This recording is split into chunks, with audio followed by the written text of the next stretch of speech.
নমস্কার বন্ধুরা, কেসি কিচেনে সবাইকে স্বাগত। আজ আমি নিয়ে এসেছি সবুজ মুগের একটা ব্রেকফাস্ট রেসিপি। এই রেসিপি এক খাবার যত তাড়াতাড়ি হয়ে যায় আর ততও সুন্দর বা টেস্টি লাগে। চলো দেখে নিই কীভাবে বানাচ্ছি। দেখো, আমি ওই কাপের প্রায় 1 কাপের মতো আর একটুখানি আমি আধা কাপেরও কম আমি গোটা রাত ভিজিয়ে রেখে দিয়েছিলাম। ভিজিয়ে রেখে দেওয়ার পরে দেখো, এইদিকে আমি প্রায় 1 ঘন্টা আগে ছাঁকনির মধ্যে ছেঁকে আমি রেখে নিয়েছি। তারপরে দেখো, তোমরা এটা যদি আগের দিন ছেঁকেও রেখে দাও তো সকালেও ভীষণভাবে কল বেরিয়ে যাবে, তাহলেও কিন্তু খেতে ভীষণভাবে ভালো লাগবে। দেখো, হরা মুগটাকে আমি একটা মিক্সির জারের মধ্যে নিয়ে নিলাম।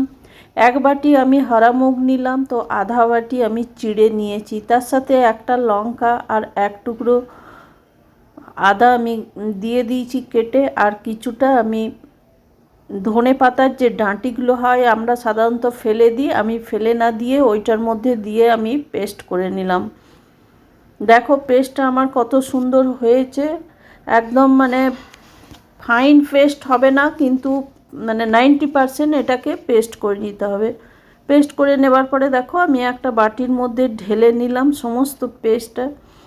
এই মুগ ডালের যদি ব্রেকফাস্ট খাওয়া হয়, এটা তো প্রত্যেকেই জানো যে কত রকমের এটার মধ্যে প্রোটিন বা ভিটামিন সব রকমই থাকে। বাচ্চাদের জন্য তো স্পেশালি এই ধরনের ব্রেকফাস্ট খুব সহজে বানানো হয়ে যায়। তারপরে দেখো, আমি বাটির মধ্যে তুলে নিলাম। ওই ছোটো বাটিটায় যেটায় আমি মুগ ডাল বা চিড়ে দিয়েছি সেইটারই আমি আধ কাপ সুজি দিয়ে দিলাম।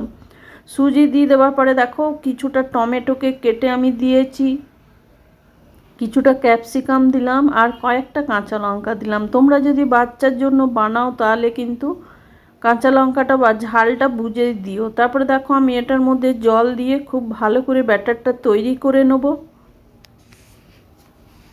আমি একটা টমেটোর মধ্যে আধখানা এটাতে দিয়েছি, আর আধখানা আমি রেখেছি কি বানাচ্ছি বা কিসে দেবো সেটাও আমি দেখাচ্ছি।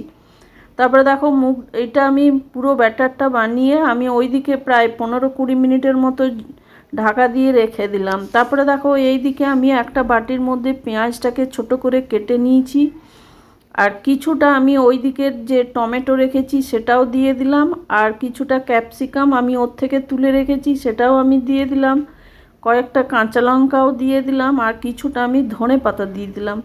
এটা আমি ওপরে ছড়াবো বা দেখাচ্ছি আমি এটা কি বানাবো।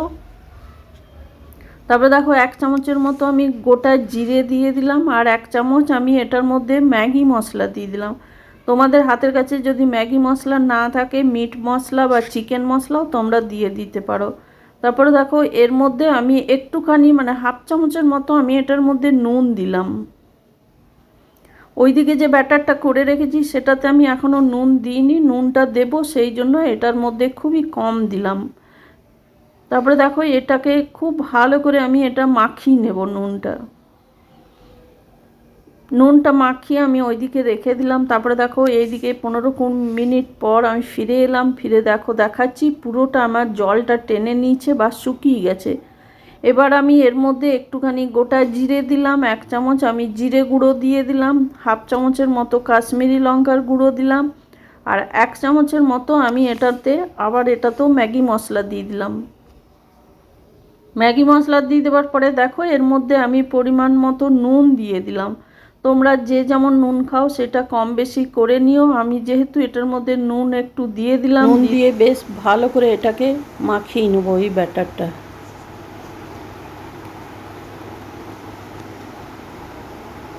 দেখো, এটা একটু একটু করে আমি কিন্তু ব্যাটারটার মধ্যে জল দিচ্ছি। খুব বেশি রকম জল বা পাতলা করা চলবে না বা জল দেওয়া চলবে না। এটা একটুখানি হালকা মোটা থাকবে, তাহলেই কিন্তু নাস্তাগুলো বা যেটা আমি বানাবো সেটা কিন্তু ভালো হবে।